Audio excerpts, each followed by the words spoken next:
Muito boa noite. Boa noite a todos. Seja bem-vindo a mais uma aula do CPC Sem Frescuras. Estou conseguindo ver aqui hoje a mensagem de vocês. Estou muito feliz. Queria desejar aqui boas-vindas nessa aula. Começaremos em alguns minutos a aula número 2 do nosso curso completo de Mapa Mental de Processo Civil para o TJ São Paulo, em que eu vou aqui ajudar você a finalmente compreender essa matéria que vai fazer com que você seja aprovado nesse concurso dentre os primeiros colocados, ok? Então, eu vou... Boa noite, boa noite. Vocês estão me ouvindo? Sim? Deixa eu conferir o meu áudio. Ok.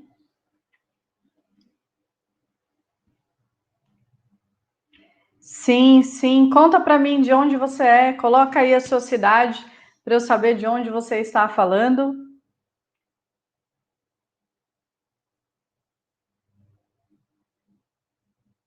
Sim, estão ouvindo? Ok. Já, Blumenau, Santa Catarina. Eu já fui para Blumenau. Tem muitos anos. Eu achei uma cidade maravilhosa, linda. São Paulo, Priscila, Carlos de Sorocaba, a Maiara de Sorocaba, o Carlos de Piracicaba, também conheço. A Maria está aqui próxima, Santo André, minha vizinha. A Regina está aqui. Regina, São Paulo, boa noite, Alex, Lennon, Jundiaí, Vinícius, Brasília. Obrigada, André. Venha para Piracicaba, irei. Agora nós não estamos indo para lugar nenhum, mas São Luís do Maranhão, não conheço. Ione de Mogi das Cruzes, conheço. A Suzana de Salesópolis, a Andressa de Guarulhos, boa noite. O Carlos é natural de Santo André, que legal. Adriana de Petrolina, Marcela de Cravinhos, Goiânia. Então, temos um Brasil inteiro aqui juntos para aprender processo civil. Isso que é legal. Esse que é o grande benefício da... Que bom, André, fico feliz que você gostou. Esse é o grande benefício da internet. Nós podemos estar juntos com o mesmo objetivo, todos nós aqui. E hoje eu vou fazer um pedido especial para você. Você que está assistindo a aula, Mato Grosso, tira um print, posta no Instagram, me marca, @prof. Juliana Pereira, que eu vou repostar e eu quero ver vocês assistindo a minha aula, tá bom? Então, não se esqueçam de fazer aí uma fotinho e printar e colocar lá e marcar a Pro para a gente ver depois da aula.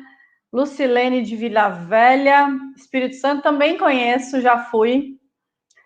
Graziela de Jaú, Manaus, Gabriel, não conheço. Bruna de Tatuí, também conheço. Eu preciso ir para o Maranhão, não conheço. Eu vou sim, Solange. Maiara. Boa noite, Eliane.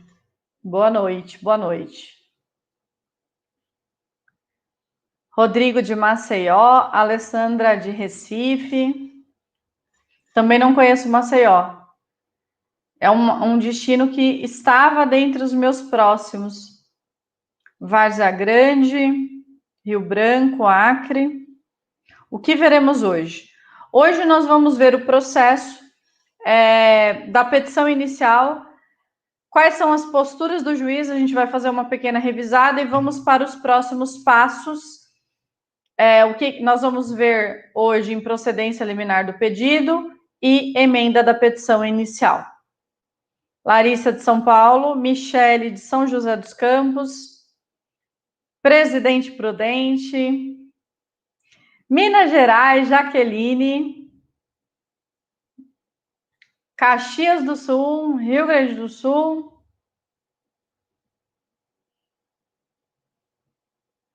Eu imagino, Rodrigo. Quero muito. Rogério, boa noite. Litoral Sul de São Paulo. Bem pertinho aqui. Roraima, Daniele.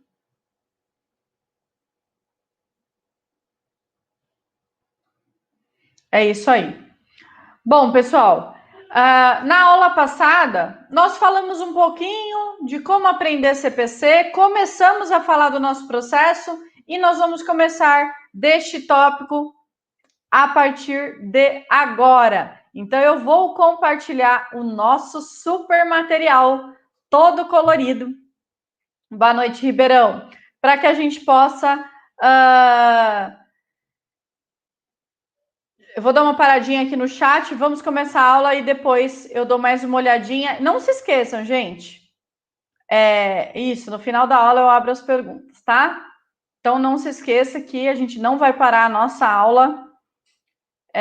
E vamos começar. Já estou compartilhando aqui.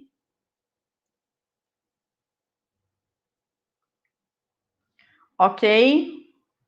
Vamos lá. Tudo isso nós já falamos na aula número 1 e nós vamos começar aqui a partir deste tópico na aula número 2 desse curso completo. Então, olha só, eu quero que vocês imaginem um processo como uma sequência de atos coordenados.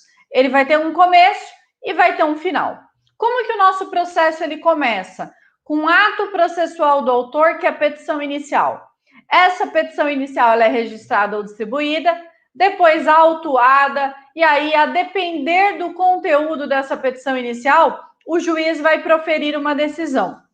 Quais são as posturas do juiz diante da petição inicial? Aqui tem um S a mais, depois dá uma riscadinha aí no seu material. Então, o que o juiz ele vai fazer diante dessa petição inicial? Bom, a depender do caso concreto, eu quero que você pense nessas 3 principais situações. Primeiro, se a petição inicial estiver bonitinha, ela obedeceu os requisitos do 319 e do 320 do CPC, o que esse juiz vai fazer? Ele vai deferir a petição inicial nos termos do artigo 334 do CPC. Ele vai ordenar a citação do réu. Ele vai marcar uma audiência de conciliação e ele vai determinar a intimação do autor para que o autor saiba a data dessa audiência de conciliação para que ele possa comparecer. Essa é a primeira situação. A segunda situação que pode acontecer. O juiz pode entender que essa pessoa não obedeceu os requisitos da petição inicial e esqueceu, por exemplo, o valor da causa. Aí o que o juiz faz? O juiz manda emendar a petição inicial. E aí o que vai acontecer? O autor, nos termos do artigo 321 do CPC, ele vai ter o prazo de 15 dias para emendar essa petição inicial. Ele emendando ou não, a gente vai ver o que pode acontecer com esse processo numa próxima oportunidade.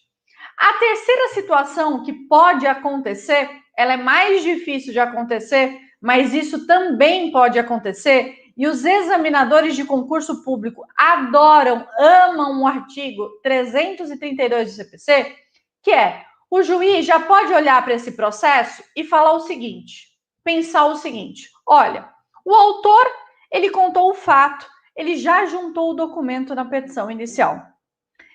Dessa forma, neste caso que eu estou analisando aqui, eu já sei qual vai ser a minha decisão. E mesmo que o réu venha, que ele apresente uma defesa, a minha opinião não será mudada. Por que, juiz, você acha isso? Porque esse caso dessa petição inicial é um caso de improcedência liminar do pedido. Eu quero que vocês anotem isso. quando o juiz, logo de cara, sem mesmo chamar o réu para esse processo, ele já dá uma sentença de improcedência liminar do pedido, isso quer dizer que o juiz vai encerrar com esse processo, independentemente de citação do réu. Essa é a grande sacada. Agora, quando que o juiz ele pode fazer isso, tá? Então, aí a gente vai ver aqui, ó. Aqui, ó.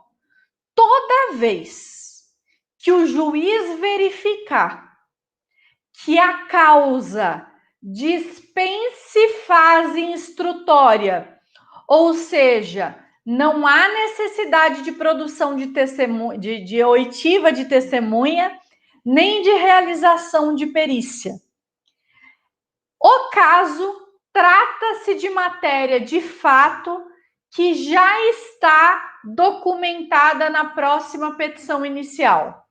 Aí veja, olha só, a causa tem que dispensar fase instrutória e se encaixar numa das situações que eu coloquei aqui para você. Ó, deixa eu subir um pouquinho para aparecer todas aí. Numa dessas 4... Opa! Vamos voltar aqui.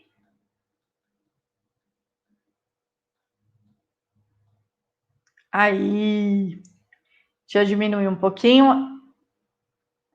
Aí, olha só. Então, o juiz analisa a petição inicial e fala: poxa, essa questão é matéria de fato e já tem documento comprobatório aqui. Além disso, o pedido ele tem que se encaixar numa dessas situações aqui. Encaixando em uma dessas, não é cumulativo, em uma dessas situações, e a causa dispensar a fase instrutória, o que o juiz faz? Ele nem chama o réu, ele dispensa o réu e ele já faz o julgamento daquele processo naquele momento. Mas isso é uma situação excepcional. Quais são essas 5 causas que isso pode acontecer? Então, vamos lá. Primeiro, quando o pedido da petição inicial, ele contrariar enunciado de súmula do STF e do STJ. Então, existe um caso idêntico que o juiz entende que já tem, o juiz vê que já tem súmula. E o STF e o STJ já bateu o martelo com relação àquilo. Ou seja, não haverá necessidade de chamar o réu para depois julgar. O juiz já dá uma sentença de improcedência liminar do pedido. Segunda situação que pode acontecer, quando o pedido do autor, ele contrariar acórdão proferido pelo STF, pelo STJ, em julgamento de recurso repetitivo. Terceira situação que isso pode acontecer, quando o pedido da petição inicial contrariar entendimento firmado ou incidente de resolução de demanda repetitiva ou no incidente de assunção de competência. Terceira situação que isso pode acontecer, quando o pedido do autor contraria súmula de Tribunal de Justiça sobre direito local. Ou também o juiz pode julgar o processo liminarmente improcedente quando ele verificar, desde logo, a decadência ou prescrição. Isso já caiu no TJ São Paulo. A questão era justamente essa. O juiz pode julgar liminarmente improcedente o pedido quando verificar que há enunciado de súmula de Tribunal de Justiça sobre o direito local. Ponto. Essa era a resposta certa. Então, eu vou voltar aqui para o nosso processo e a gente vai revisar o artigo 332 que nós estamos estudando. Como começou esse processo? Qual foi a situação? Petição inicial, registrada ou distribuída, depois autuada. Aí o juiz olhou e foi proferir a sua decisão. Nessa decisão, o juiz bateu o olho e falou: aqui eu posso acabar com esse processo já. Eu nem preciso chamar o réu. Por quê? Olha a pegadinha. É caso de improcedência liminar do pedido, não é procedência. É improcedência. Ele não chama o réu? Mas o réu não vai sofrer prejuízo? Nesse caso, não, porque a ação vai ser improcedente para o autor. Então, não vai ter nenhum efeito para o réu. Na verdade, ela é favorável ao réu. Concordam comigo? Aí, o que eu quero que vocês se lembrem? Nesse caso de improcedência liminar do pedido, essa decisão do juiz independe de citação do réu, tá? Então, o juiz já acaba com esse processo aqui, proferindo uma sentença. Agora eu quero uma pausa e eu quero te explicar as 3 decisões do juiz. Presta atenção, porque esse artigo despenca no TJ São Paulo, que é o artigo 203 do CPC. Imagina o processo. Neste processo, o juiz pode proferir 3 tipos de decisões.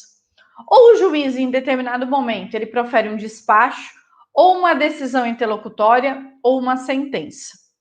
Eu quero que você entenda a diferença dessas 3 decisões do juiz. Presta atenção. Toda vez que o juiz acaba com um processo todo, ele está dando uma decisão, extinguindo aquele processo, seja com resolução de mérito ou sem, essa decisão é chamada de sentença. Então, a sentença é a decisão do juiz que vai por fim ao processo de conhecimento ou ao processo de execução. Ela sempre vai decidir tudo e o juiz vai se posicionar, ok? Agora, durante o processo, o juiz também vai proferir decisões. E essas decisões, elas podem ser 2. Ou vai ser despacho, ou vai ser decisão interlocutória. Qual é a diferença entre elas? Em primeiro lugar, o despacho, ele não tem conteúdo decisório. Ele visa somente a marcha processual. Ele só vai colocar esse processo para frente. Além disso, isso é muito importante, já caiu mais de uma vez no TJ. Contra despacho não cabe recurso. Anote isso. Contra despacho não cabe recurso. Mas, e a decisão interlocutória? A decisão interlocutória é aquela decisão do juiz proferida durante o processo, que tem conteúdo decisório, então ela vai atingir as partes, então ela vai dar uma ordem para alguma das partes, e essa decisão, ela poderá ser impugnada através do recurso que nós chamamos agravo de instrumento do artigo 1015 do Código de Processo Civil. Então, a gente fez uma pausa no nosso procedimento para estudar um tópico fundamental de atos processuais. Você precisa conhecer o artigo 203 do Código de Processo Civil, que eu acabei de te explicar, tá bom? Então, vamos lá. Aqui o juiz vai terminar com todo o processo, vai julgar o processo liminarmente improcedente. Por que essa palavra liminar? Liminar é quando o juiz ele decide com base naquilo que o autor falou e sem ouvir o réu. Então, essa é a sentença liminar, porque a gente não chamou o réu aqui, ok? O que precisa fazer aqui neste processo? A partir do momento que o juiz ele dá a decisão, a sentença, o juiz ele vai proferir decisões. E os outros atos vão ser feitos pelo escrevente, que vai estar lá auxiliando o juiz. Então, o que vai acontecer aqui? O escrevente autuou esse processo, enviou para a mesa do juiz, o juiz proferiu a decisão. O que ele faz? Ele devolve o processo com essa decisão para que o escrevente ele possa intimar o autor do resultado. E aí que o autor vai olhar e vai se decepcionar. Porque ele vai falar, poxa vida, preparei toda essa petição inicial aqui. E o juiz nem ouviu o réu e já acabou com o meu processo, já julgou o meu pedido improcedente. É isso mesmo. E aí, o que o autor pode fazer diante dessa decisão do juiz? Aí ele vai poder ter duas posturas. Ou ele nada faz, se conforma e não recorre, ou ele vai fazer o seu recurso. E aqui vem outra dica para vocês. Recursos vai ser tema da sua próxima prova. E sempre você precisa saber qual é a decisão do judicial que eu acabei de te ensinar para que você saiba o recurso cabível. E aqui é importante você se lembrar que toda vez que eu tenho uma sentença do juiz, seja com mérito ou sem mérito, o recurso cabível é a apelação. Então, aqui, o juiz profere a sua decisão, o escrevente vai proceder com a intimação do autor na pessoa do seu advogado, para ele saber do resultado, e aí ele pode não recorrer. Se ele não recorrer, o processo vai transitar em julgado, ele vai virar uma coisa julgada. O que é coisa julgada? É uma decisão judicial que não cabe mais recurso. E aí o réu vai ser intimado do trânsito julgado da sentença. Ok? Mas e se ele não se conformar e pensar, esse juiz está equivocado, eu vou recorrer. Qual o recurso cabível? O recurso cabível contra a sentença é o recurso de apelação no prazo de 15 dias. Mas aqui tem um detalhe que você precisa saber e a VUNESP ama. E depois dessa aula você vai ler o artigo 332 com a maior calma do mundo e vai estudar esse artigo da forma que deve ser feita. A partir do momento que ele faz a apelação, essa apelação ela vai ser julgada pelo tribunal. Porém, o protocolo da apelação ele é direto para o juiz que proferiu a sentença. A partir do momento que o juiz recebe e fala, opa, tem uma apelação aqui, o juiz pode pensar e falar, meu Deus, será que eu errei? Então, neste momento, o juiz vai ter um prazo de 5 dias para se retratar, que é mudar de ideia. Se o juiz, por um acaso, vê aqui que ele errou, ele se retrata e ele vai continuar com esse processo. E aí, qual seria o próximo passo desse processo se o juiz não tivesse acabado com ele aqui atrás? Seria chamar o réu para apresentar a sua defesa. Então, prestem atenção que se houver retratação do juiz, o processo continua, é como se a sentença não tivesse sido proferida, e ele vai mandar proceder com a citação do réu. Como que essa citação é feita? Vamos estudar o artigo 241, então anote esse artigo para você estudar. E o processo vai prosseguir como ele deveria ter prosseguido, caso o juiz não tivesse encaixado aqui. Então, aqui, o juiz pode mudar de ideia. Mas, e se o juiz bater o pé? Falar, não, a minha sentença está correta. Aí, o que ele faz? Ele não se retrata, presta atenção, o juiz que proferiu a sentença, ele não se retrata, e o que ele faz? Ele vai ordenar para que se proceda à citação do réu para apresentar suas contrarrazões ao recurso de apelação do autor. Então, olha que interessante, é isso mesmo que você está vendo. Neste processo aqui, não teve citação do réu, porque o juiz já julgou improcedente liminarmente. Captou? Só que, se o autor não concordar e recorrer, e o juiz não se retratar no prazo de 5 dias, o réu deverá ser citado e ele vai apresentar as suas contrarrazões ao recurso de apelação no prazo de 15 dias. Apresentada essas contrarrazões, então, como eu disse, 15 dias para apresentar, o processo ele sobe para julgamento pelo tribunal. E aí, o tribunal, através do colegiado, ele vai avaliar se esse juiz estava certo ou não. E este tribunal, o que ele pode fazer? Ele vai poder reformar essa sentença ou ele vai poder confirmar, ok? 2 artigos que eu coloquei aqui para você que eu acho importante. Então, olha só, a gente está estudando 332 combinado com o artigo, passei, 241 que despenca em prova. Olha o que diz o 241, que é um tema que a gente estuda, então estamos estudando aqui atos processuais. Transitar em julgado a sentença de mérito proferida em favor do réu antes da citação, incumbe a quem? A você, escrevente. Olha só, ao escrivão ou chefe de secretaria, que é o escrevente, gente, é a mesma coisa. Comunicar-lhe o resultado do julgamento, tá? Então, olha só, se por um acaso, tá? Ele não recorrer, o autor não recorrer, o réu vai ser intimado por quem? Pelo escrivão ou chefe de secretaria, nos termos do artigo 241 do CPC. Agora, o que é intimação?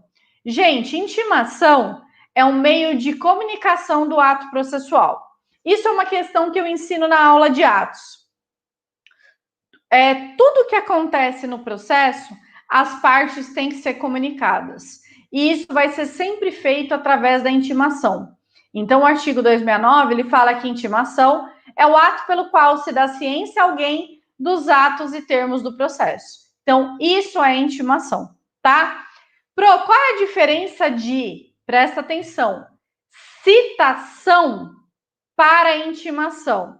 Gente, a citação é o meio de comunicação para integrar o réu nessa relação jurídica processual, tá? Então, a partir do momento que o réu é devidamente citado, ele integrou, aí o processo vai ter uma citação só. Aí depois, tudo que acontecer, todos os atos processuais que acontecem, as partes serão intimadas, e aí vai intimação para o autor, para o réu, intimação para testemunha comparecer, intimação para perito, etc. Então, intimação é um meio de comunicação de atos processuais para dar ciência a alguém de algo que aconteceu no processo. Ok? Ok. Então, o que você aprendeu aqui comigo? O que acontece? Então, vamos voltar aqui um pouquinho. Olha onde nós estamos.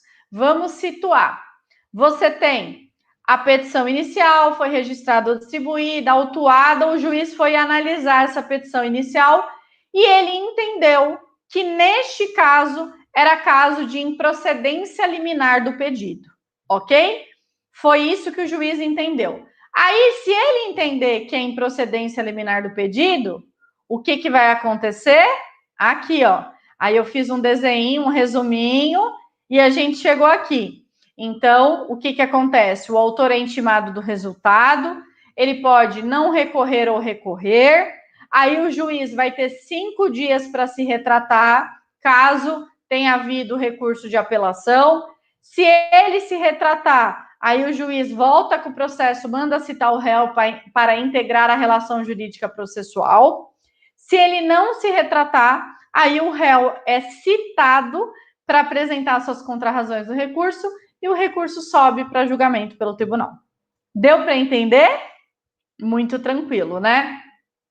Ok. Quais são as situações em que o juiz pode julgar o pedido liminarmente improcedente? Aí eu falei para você aqui. Primeiro, a causa tem que dispensar a fase instrutória, ok? Então, eu provo aquele direito somente com documento. Eu não preciso de ouvir testemunhas, não preciso de perícia, não preciso de inspeção judicial, não preciso de depoimento das partes, não preciso ouvir, não preciso de nenhuma prova instrutória. A prova é documental e já foi juntada pelo autor na petição inicial. E também ela vai se enquadrar numa das 5 situações que estão no CPC, que eu tenho, presta atenção, isso você tem que armazenar, entender para depois decorar. súmula do STF e STJ, acórdão do STF e STJ, mas não é qualquer acórdão, é o acórdão em julgamento de recurso repetitivo. O que é isso? É quando existem vários processos repetitivos, aí o tribunal fala, poxa, tá dando muito trabalho, vamos escolher um que vai ser o modelo, e esse modelo, o que fica decidido aqui, vai irradiar para os demais. Então, se eu tenho um acórdão proferido pelo STF e STJ de um caso igualzinho que o autor colocou na petição inicial, só que é um acordo que julgou o recurso repetitivo, eu posso julgar o processo liminarmente improcedente. Ou o juiz verifica que o pedido contraria entendimento firmado em IRDR ou assunção de competência. Aqui é a mesma coisa.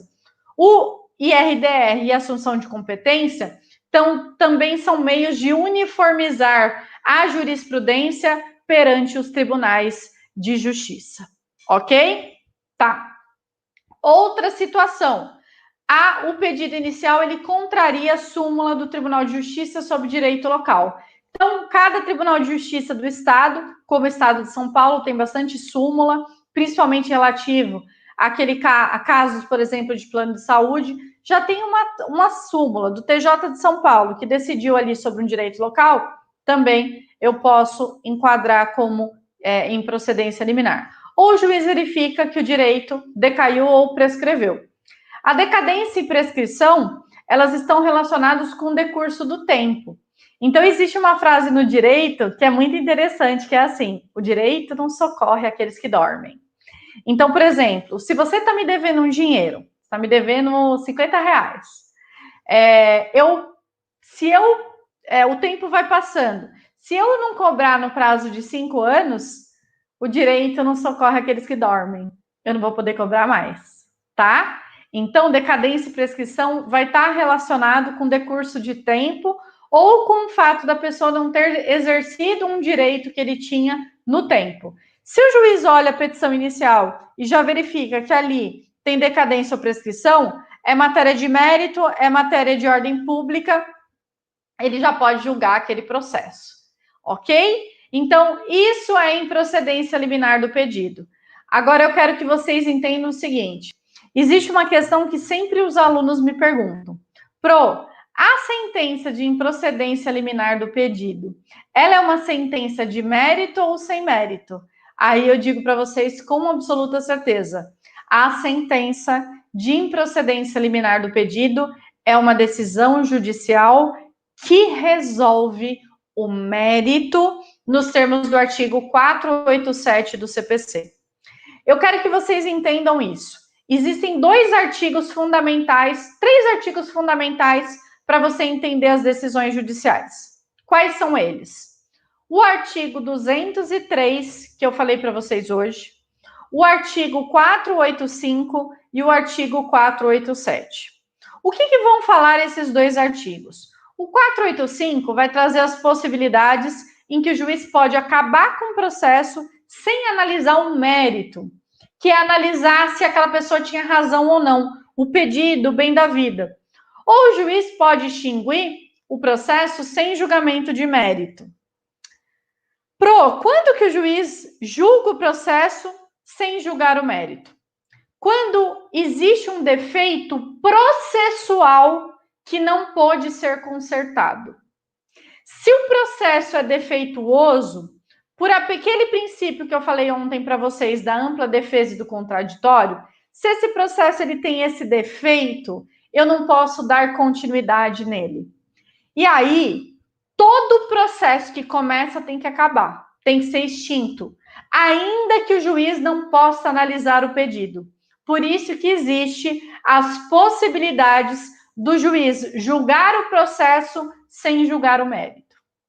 A grande questão é quando não há julgamento de mérito, a pessoa vai poder, preenchidos certos requisitos, entrar com o processo novamente, ok? Mas isso a gente aprende com o tempo, com o amadurecimento do estudo do processo civil. Por isso que eu falo para vocês, essas 3 aulas, elas são fundamentais, só que elas não são o fim. Você não vai parar aqui. Você precisa aprender CPC, então você vai seguir aqueles 4 passos que eu falei para você. Só que, quando, por exemplo, vamos imaginar que hoje você separou para assistir só impedimento e suspeição. Aí eu, professora, vou jogar os artigos aqui, 1, 4, 5 até 1, 4, 8 na tela e vou estar explicando para vocês. Toda vez que você faz isso, depois de ter assistido essas 3 aulas, você vai saber onde que eu estou encaixando. Então, vamos imaginar, tá? Num determinado momento, olha, hoje você vai assistir uma aula de petição inicial. Então, dentro de petição inicial, a gente tem que analisar primeiro o 319, o 320, mas depois a gente tem que analisar os pedidos do 321 ao 325. Mas aí você já sabe onde que você está. Quando a gente estudar só o 332, coloquei o 332 na tela e expliquei, você já sabe em que lugar do processo está. Quando a gente for estudar aula de provas, você sabe, você vai saber que as provas são produzidas durante todo o processo. Então, na petição inicial tem provas? Tem, porque eu tenho que juntar a prova documental. Na contestação, tem prova? Tem prova, porque eu tenho que juntar na contestação as provas documentais. E o oitiva de testemunha? Você que é meu aluno vai saber que a oitiva de testemunha é na audiência de instrução e julgamento.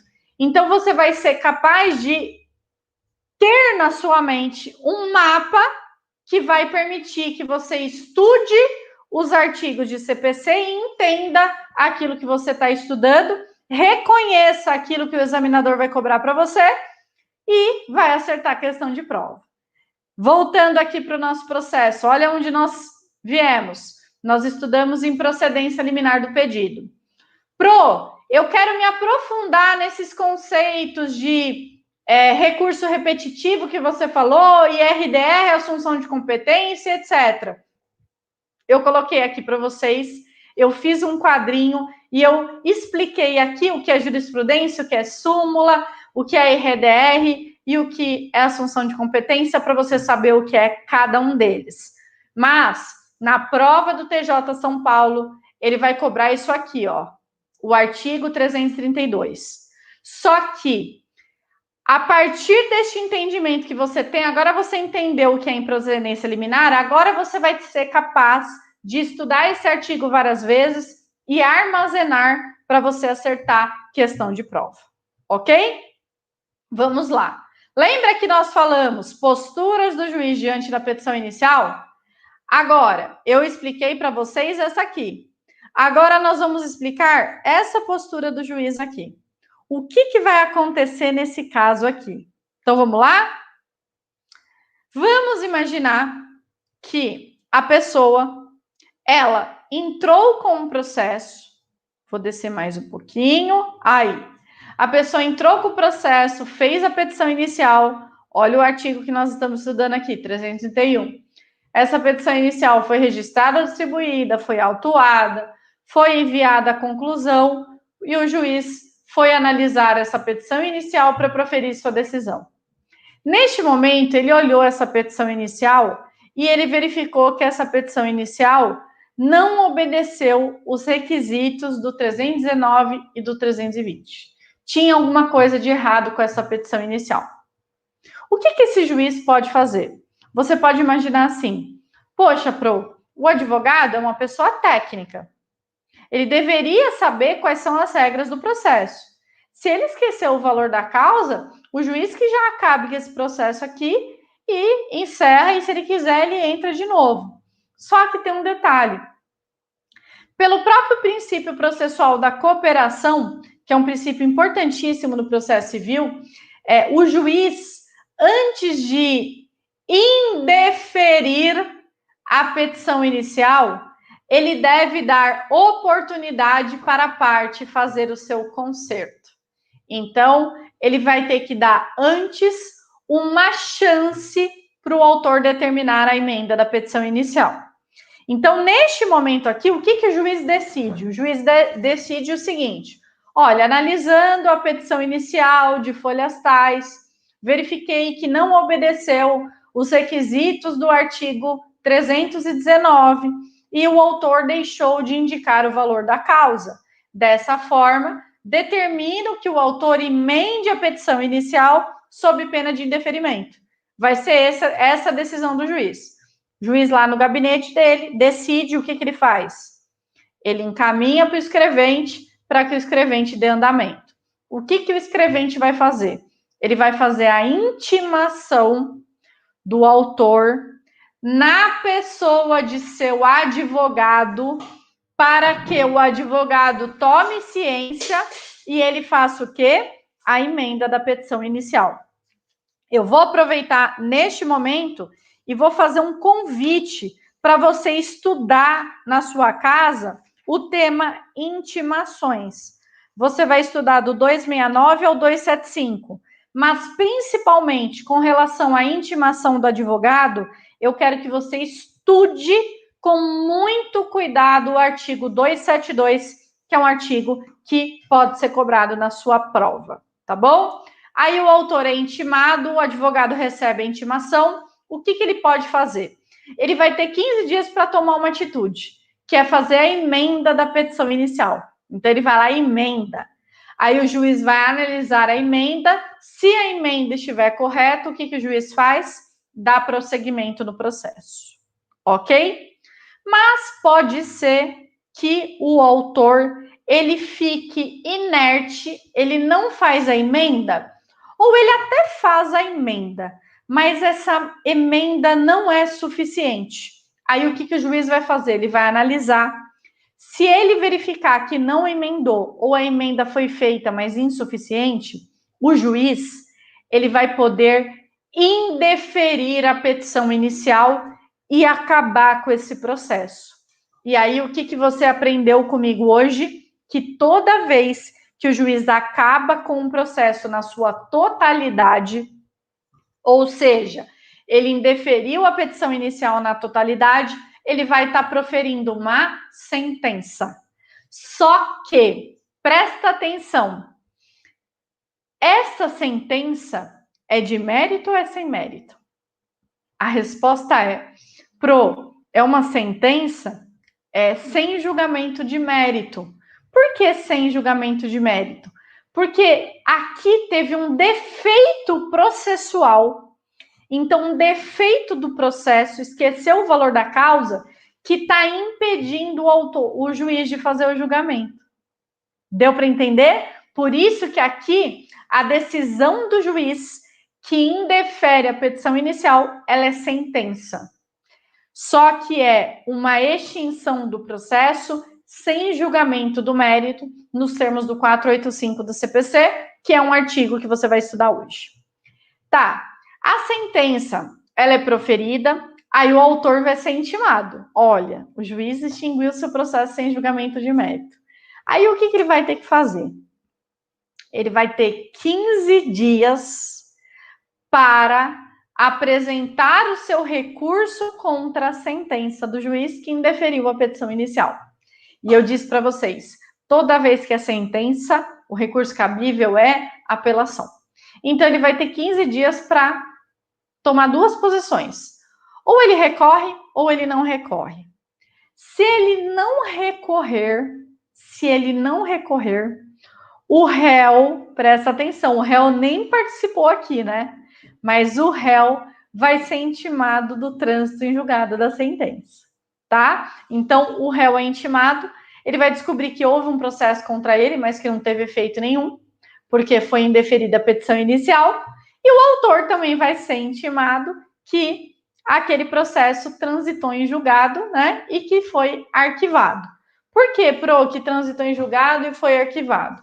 Porque o juiz indeferiu a petição inicial e no prazo de 15 dias ele não exerceu o seu direito ao recurso. Se ele não recorreu, aquela decisão do juiz vira coisa julgada e não pode ser discutida novamente. Agora, e se ele não concordar com o juiz e fazer o seu recurso de apelação? E aí o que acontece? A mesma coisa, o juiz vai receber o recurso, vai olhar, e aí o juiz pode falar, errei. Ou o juiz pode falar, não, tô certo. Se o juiz se retratar, e ele pode fazer isso em 5 dias. Aí o que ele faz? Ele muda de ideia, se retrata da sentença dele e determina a citação do réu nos termos do artigo 241 do CPC e vai determinar o segmento do processo. Agora, se o juiz não se retrata, ele mantém lá, bate o pé, não, minha sentença foi correta, aí, mais uma vez aqui, o réu que não está participando desse processo ainda, ele vai ser citado para apresentar suas contrarrazões. Apresentadas ou não as contrarrazões, o que esse juiz de primeira instância faz? Ele vai encaminhar esse processo para o tribunal e o tribunal ele vai decidir se ele vai reformar aquela sentença do juiz ou se vai falar, não, o juiz estava certo, vamos manter a sentença, tá? E aí eu coloquei aqui para vocês. Se o tribunal entender que é caso de reforma dessa sentença, aí o que acontece? O tribunal reforma e o processo retorna lá para o juiz e vai retomar do ponto onde ele parou. Então, se ela for reformada, a petição inicial vai ter sido deferida aqui pelo tribunal. E aí, como esse réu aqui, ele já está no processo, aí o que acontece? O processo retorna e como ele não contestou, ele só contrarrazou o recurso, ele vai ter direito a contestar o processo. Aí, somente após a intimação do retorno dos autos para a primeira instância, é que começa a correr o prazo para contestação, tá? Observado sempre o 334. Pro, eu entendi tudo, nós estamos aqui, ó, eu entendi tudo isso que você falou, mas eu preciso estudar mais a fundo, precisa, e aí eu anotei o artigo aqui, eu quero que você faça uma leitura do 331. Você que já tentou estudar CPC sozinho, já tentou pegar o seu código e ler os artigos, eu tenho certeza que depois dessas aulas, o seu estudo do CPC, ele vai se modificar. Porque depois que você entende a explicação, você está pronto, como eu falei para vocês, para ler a apostila, para lapidar aquilo que você entendeu, para memorizar, para revisar, para terminar de entender aquilo que não estava entendido na videoaula. Você vai estar preparado para ler a lei seca, fazer exercícios e ainda assim você vai errar, mas é com o erro que você acerta. Então, através dos seus erros, realizando provas anteriores do seu concurso, que você vai passar a acertar a questão de prova. Então, isso é importante, tá? Agora, eu quero que a gente vai estudar aqui, rapidamente, o artigo 330 do Código de Processo Civil, que ele vai falar as hipóteses em que o juiz ele pode indeferir uma petição inicial, tá? Então, o artigo 330, ele fala assim, a petição inicial, ela será indeferida quando ela for inepta, quando a parte for manifestamente ilegítima, quando o autor carecer de interesse processual, quando não atendidas as regras do artigo 106 e 321. Aí a primeira coisa que você vai perguntar é, o que é uma petição inepta? Aí a gente estuda aqui, ó, o parágrafo 1º do artigo 330. Considera-se inepta a petição inicial quando falta pedido ou causa de pedir. Então, toda petição inicial, ela tem que ter os fatos, os fundamentos jurídicos, que é justamente a causa de pedir que eu ensinei para vocês na aula passada. E ela tem que ter um pedido certo e determinado, tá? Se ela não tem isso, ela é considerada inepta. A petição inicial, ela também é inepta quando o pedido é indeterminado, ressalvada as hipóteses legais em que vai se admitir pedido genérico, que a gente estuda também na aula de pedidos de petição inicial. E também a petição inicial será indeferida quando ela é confusa, ou seja, eu narro um fato e faço um pedido completamente diferente. Então, eu conto uma batida de carro e vou pedir um dinheiro de um valor que o réu estava devendo. Então, não tem nada a ver, uma petição inicial desconecta. E também quando eu faço um pedido, uma petição inicial com pedido incompatível. Então, nesses casos, a petição inicial ela é considerada inepta. Então, não confunda isso. Olha só. Quando que a petição inicial ela é indeferida? Em quatro: inépcia, ilegitimidade, falta de interesse processual e quando não atende o 106 e o 321, que é falta de procuração aqui, e o 321 é quando ele não emenda a petição inicial, que é essa regra aqui que eu acabei de ensinar para vocês. Não emendou, não obedeceu o 321, aí a petição inicial ela é indeferida, tá? Ok, Pro, mas dentro disso aqui, o que é petição inicial inepta? Inepta vai estar relacionado com pedido ou com a causa de pedir. Então, eu não tenho pedido e não tenho causa de pedir. Quando o pedido for indeterminado, também não pode, salvo exceções. Quando o pedido é totalmente ilógico do fato que foi narrado e incompatível. Então, nesses casos, a petição inicial pode ser considerada inepta e o juiz indefere a petição inicial. Também o juiz pode indeferir quando a parte for ilegítima, por exemplo, assim, a parte legítima é aquele que é titular do direito material. Então, por exemplo, se você é que está me devendo, eu não posso citar a sua mãe, né? Eu não posso processar a sua mãe para ela me pagar. Quem está me devendo é você. Se eu processar ela é parte legítima, ela levanta a mão e fala: não sou eu que estou devendo, é meu filho, eu sou parte legítima aqui, tá? Outra questão também, ausência de interesse processual. Para que eu tenha direito a um processo, eu tenho que ter um conflito. Então, eu não posso entrar com processo se eu só estou imaginando algo que ainda não aconteceu. Então, eu tenho que ter interesse. O processo ele tem que trazer para mim uma modificação na minha vida, tá? Então, se não tem interesse processual, a petição é indeferida. E ela vai ser indeferida também quando não atendeu os requisitos do 106 e do 321.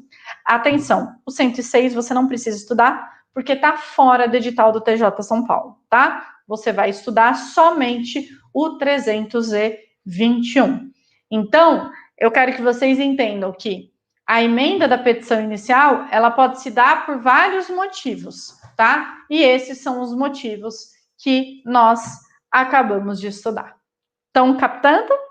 Vamos continuar aqui. Não terminei ainda, porque se eu der uma molezinha para vocês, vocês acham que a aula acabou? Não acabou, tá? A gente falou desse caso aqui. Vamos continuar o nosso processo. A gente falou aqui só de coisa ruim, né? Pô, o processo começou e já acabou com uma audiência de improcedência liminar, ou o processo começou e a petição inicial foi indeferida, porque não teve emenda. Vamos falar de coisa boa, Pro? E se o processo vai para frente? Se essa petição inicial, vamos voltar à historinha, foi registrada ou distribuída, foi autuada, e ela tá linda, maravilhosa, perfeita. O que o juiz vai fazer, Pro, nesse caso? O juiz vai deferir a petição inicial. Se o juiz defere a petição inicial, o que ele faz? Ele está fazendo o juízo de admissibilidade positivo dessa petição. Petição inicial está ok. E aí, ele tem que chamar quem? O réu. Aí, o que o juiz faz? Ele ordena a citação do réu e ele designa uma audiência de conciliação ou mediação. Aí eu vou fazer um convite para vocês. Pegue o seu código, que eu sei que você é um aluno antenado, você já tem o caderno de legislação, o Código de Processo Civil, ou o seu Vademecum, ou está acompanhando com a legislação atualizada no site do Planalto. E nós vamos ler juntos o artigo 334 do CPC, que diz assim: se a petição inicial preencher os requisitos essenciais e não for caso de improcedência liminar do pedido, o juiz designará a audiência de conciliação ou de mediação com antecedência mínima de 30 dias, devendo ser citado o réu com pelo menos 20 dias de antecedência. É justamente o que está nesse projeto aí de mapa mental que eu fiz para vocês. Se o juiz o juiz está aqui no gabinete, ó, sentadinho. Ele proferiu essa decisão. É ele que vai mandar citar? Não, vai ser o escrevente que é o auxiliar.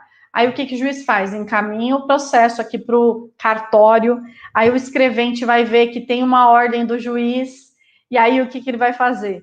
Ele vai redigir esse mandado de citação, e aí mais um artigo para você estudar hoje, artigos 250 e 152.1 do CPC. Então ele redige o mandado de citação do réu, ele vai redigir também a intimação do autor para comparecer nessa audiência que foi designada. Artigos para você estudar: 152.1, 269 e 272 do CPC. Essa citação que vai para o réu, ela deve ser recebida por ele com no mínimo 20 dias de antecedência da data que o juiz marcou essa audiência. E o artigo 334, ele fala que essa intimação, essa audiência tem que ser marcada com 30 dias de antecedência. 30 dias de antecedência para o autor ser intimado da data dessa audiência, ok? Então, aqui o escrevente redige e aí vai ser procedida com a citação e com a intimação. Como que essa citação ela vai ser? Ela vai ser pelo correio, pelo oficial de justiça, por edital? Vai depender do caso concreto. Regra geral, a citação ela é realizada pelo correio, porque a citação pelo correio ela é mais rápida, mais célere e ela pode ser feita para qualquer comarca do país, salvo nas hipóteses em que não puder ser feita.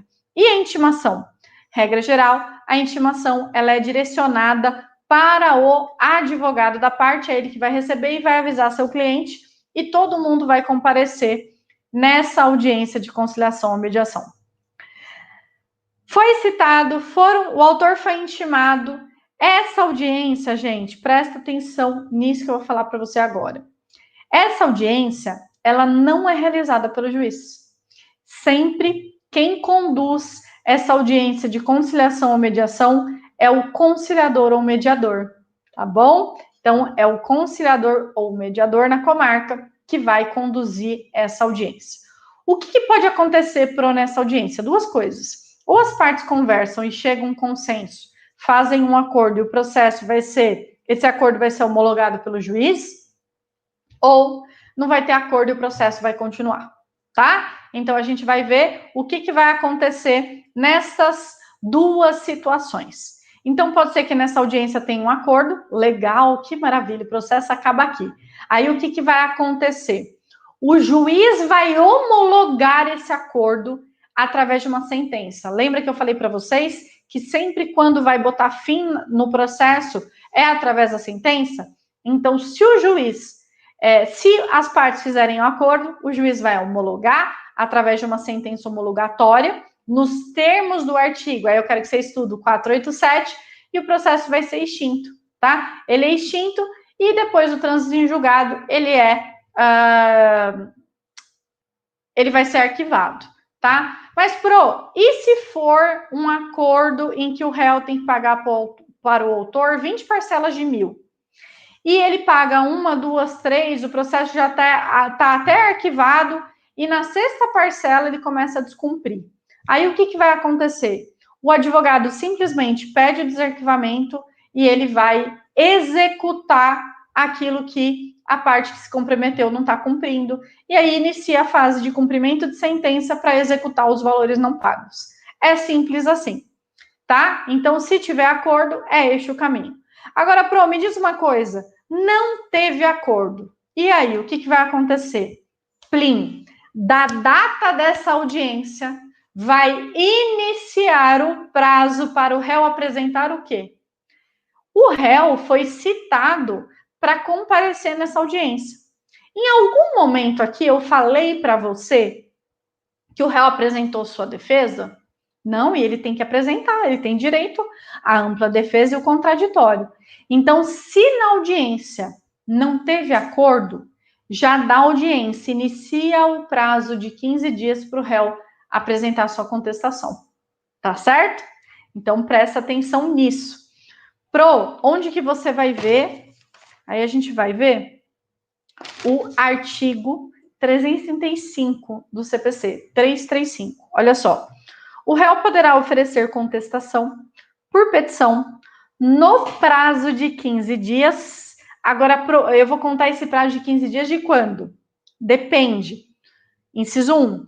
Cujo termo inicial será da audiência de conciliação ou mediação ou da última sessão de conciliação, que a gente vai ver que pode ter mais de uma, quando qualquer parte não comparecer ou comparecendo, não houver autocomposição. A autocomposição é o acordo que eu falei para vocês, tá? Então, esse prazo de 15 dias que eu falei aqui para vocês, tá no 335, inciso 1. Ok? Então, se não teve acordo, começa o prazo de 15 dias para ele apresentar a sua contestação. E aí, nesses 15 dias, o que pode acontecer? Ele pode contestar.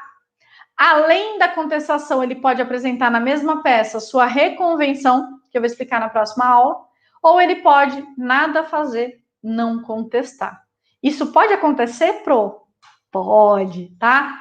E aí, Pro, depois disso, o que vai acontecer com o nosso processo? Passou esse prazo de 15 dias, se teve contestação, reconvenção ou não teve contestação, o que o escrevente faz? Passou o prazo de 15 dias, ele envia os autos à conclusão do juiz. Para quê? Para o juiz analisar o que aconteceu ali, para que ele possa dar o próximo passo do processo. É aí que a gente entra naquela outra fase que eu falei para vocês lá no começo, que é a fase de providências preliminares de saneamento. Então, aqui o juiz vai verificar. Teve contestação? Ah, teve. Qual foi o conteúdo dessa contestação? Será que eu tenho que abrir prazo para o autor apresentar a sua réplica à contestação? Ou, não teve contestação, será que esse réu é revel? Teve reconvenção. Então, aqui eu preciso intimar o autor para apresentar sua defesa da reconvenção. E aí o processo entra nessa fase de providências preliminares. Dependendo do que aconteceu aqui, a gente entra naquela próxima fase que eu expliquei para vocês, que é o julgamento conforme o estado do processo, artigos 354 a 357 do Código de Processo Civil, e a partir daqui, o processo também vai ter um desdobramento, ok? Olha o artigo 347 do Código de Processo Civil. Findo o prazo para a contestação, 15 dias contados da audiência de conciliação ou mediação, o juiz tomará, conforme o caso, as providências preliminares constantes das sessões deste capítulo, que é essa fase que eu falei para vocês, que é a fase que é o juiz que vai tomar uma decisão aqui, que é a fase que a gente chama de providências preliminares de saneamento. E aí o processo continua, a gente vai ver essa continuação aqui na nossa próxima aula. Mas nessa aula, o que nós estamos vendo? Volte aqui comigo. Nós estamos vendo que teve uma audiência e essa audiência, o que acontece com o processo? A gente vai verificar se teve acordo ou não teve acordo. Só que tem um detalhe, e eu aposto nesse artigo para a sua próxima prova, que é o artigo 334 do CPC. A pergunta que eu te faço é, essa audiência aqui, de conciliação ou mediação, ela tem regras, e essas regras vão cair na sua prova. Então, a gente parou no nosso processo aqui. Como é a audiência de conciliação ou mediação? Bora lá? Vou mostrar aqui para vocês. Olha o material que eu fiz para vocês. Você já tem aí. E a gente vai falar agora das regras dessa audiência. Então, vamos começar daqui, a gente vai girando. Primeiro, essa audiência pode ser realizada por meio eletrônico, tá? Em primeiro lugar, Eu posso fazer audiência de conciliação ou mediação por meio eletrônico? Posso. Como que o autor é intimado para comparecer nessa audiência? Ele é intimado para comparecer através do seu advogado. Outra coisa importante dessa audiência: o autor, ele deve se manifestar no processo se ele quer ou não participar dessa audiência, porque ele pode falar que não. Por quê, Pro? Porque se ele falar que não e o réu também falar que não, o juiz nem perde tempo e não marca. Agora, qual que é o momento para o autor falar se ele quer ou não quer? Qual o momento para o réu falar se ele quer ou não quer? São momentos diferentes. Então, presta atenção, isso cai em prova. O autor deve indicar na petição inicial o seu desinteresse. Então, o autor tem que falar na petição inicial, a gente viu no 319, se ele quer ou não quer essa audiência. E se ele falar que não, não vai ter punição. A punição vem se ele fala que sim e não comparece. Quem falta nessa audiência é punido, a gente já vê já. E o réu? O réu, ele vai apresentar a sua vontade de realizar essa audiência ou não através de uma petição simples. Só que essa petição deve ser apresentada com 10 dias de antecedência da data da audiência. Então, lembra que eu ensinei para vocês? A citação tem que receber 20 dias antes da data. Agora, aí ele vai analisar, se ele não quiser ir nessa audiência, se ele não quer comparecer, o que ele tem que fazer? Ele tem que informar através de uma petição e ele tem que protocolar essa petição com um mínimo de 10 dias da data da audiência. Se ele protocolar depois, perder o prazo, vai ter que comparecer. Outra coisa, se o réu é devidamente citado, o autor é devidamente intimado para comparecer e não comparece, qual é a pena?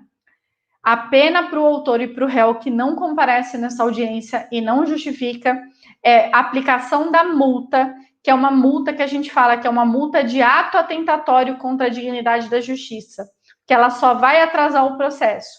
E a pessoa que não comparece vai ser punido com uma multa de até 2% da vantagem econômica pretendida ou o valor daquela causa.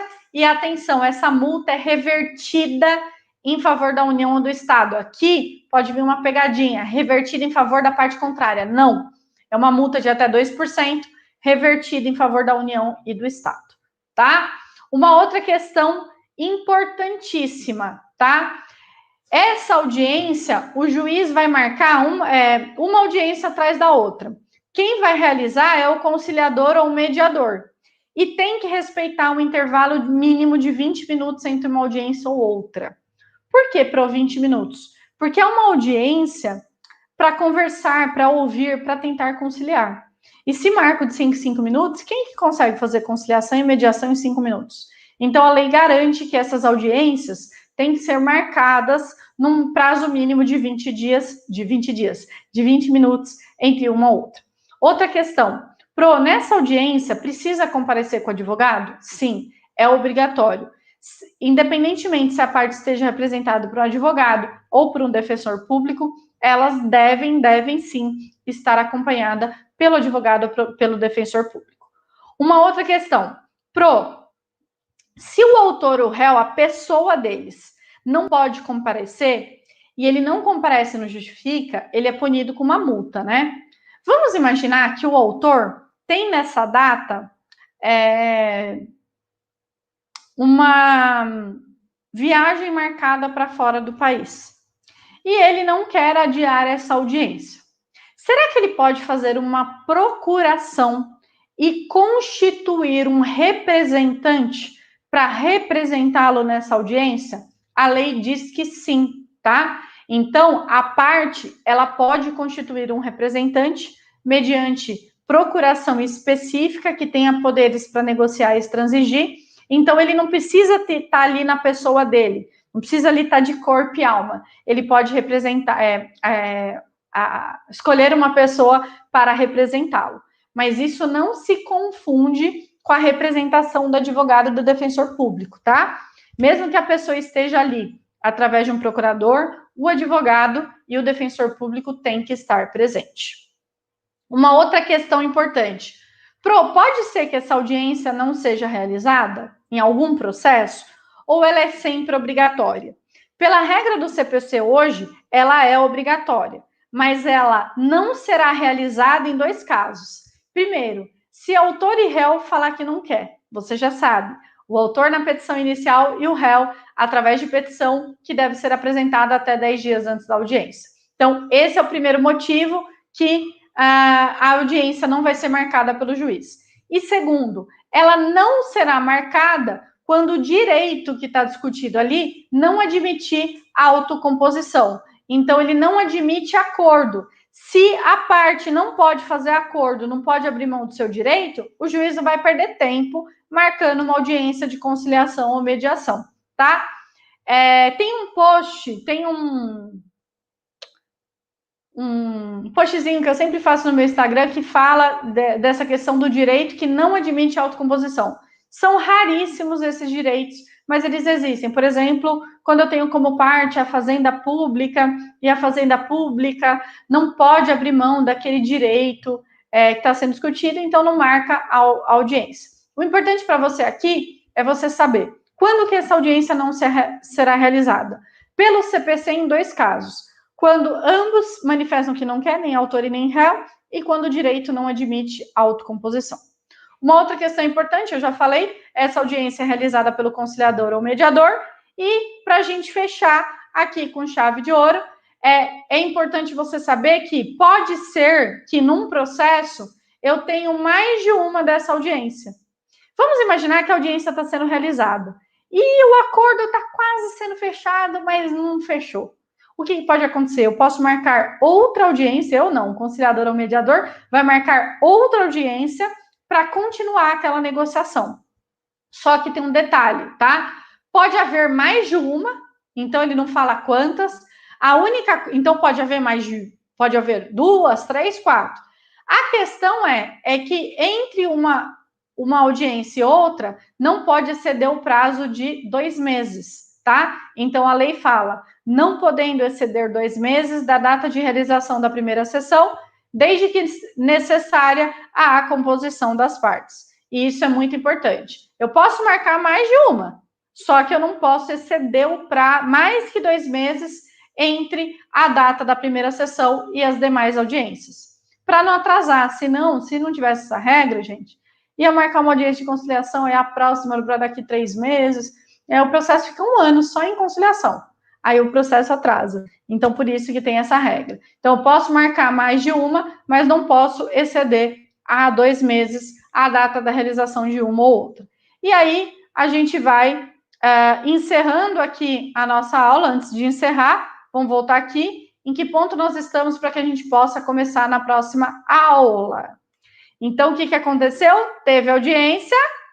Aí o réu apresentou a contestação, reconvenção ou não contestou, e a gente começa na próxima aula para explicar para vocês providências preliminares e saneamento. Eu vou voltar aqui para mim. Agora eu vou voltar para o chat. Isso.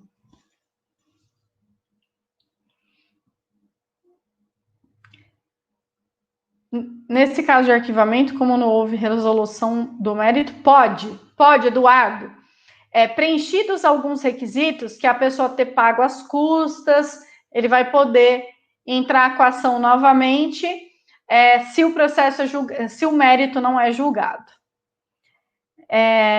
Rogério gostou, a Paloma gostou. Tem material, Lídia? As matrículas do CPC Sem Frescuras, elas vão abrir dia 15 de março, e vocês que estão no grupo, então não saiam do grupo, para você poder receber todas as orientações para que você possa entrar no CPC Sem Frescuras. Mas o foco aqui nosso não é esse, o foco nosso é terminar os 3 dias, eu quero que você me conheça como professora, esse é o objetivo, e aí você me conhecendo, você vai dizer no final se você vai me escolher para ser sua professora oficial, e aí você entra para a turma do CPC Sem Frescuras. Mas essas aulas que vocês estão aqui, é como se fosse a introdução. Para você poder entrar no meu curso, você precisa assistir essas 3 aulas, porque é depois dessa introdução que aí eu vou poder colocar um artigo na tela aqui e a gente estudar só aquele artigo. Aí a gente vai estudando tópico por tópico, de acordo com o que a gente aprendeu aqui. Ganha, Jaqueline. E assim, para quem estiver no grupo, a gente vai ter uma oferta especial por 24 horas, tá bom? Então, a gente vai abrir no dia 15 para quem está no grupo com um super desconto. E o curso já é super em conta, mas vai ter um desconto. Como está seu Instagram? @prof. Juliana Pereira, tá bom? Então, meu Instagram é @prof. Juliana Pereira.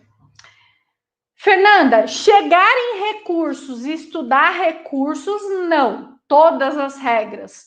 Mas aqui durante as aulas, hoje mesmo eu já falei um pouco sobre recursos, falei sobre a regra que contra despacho não cabe recurso. Isso é matéria que a gente, artigo dentro da parte de disposições gerais. Falei das decisões judiciais e qual o recurso cabível. Então, você está tendo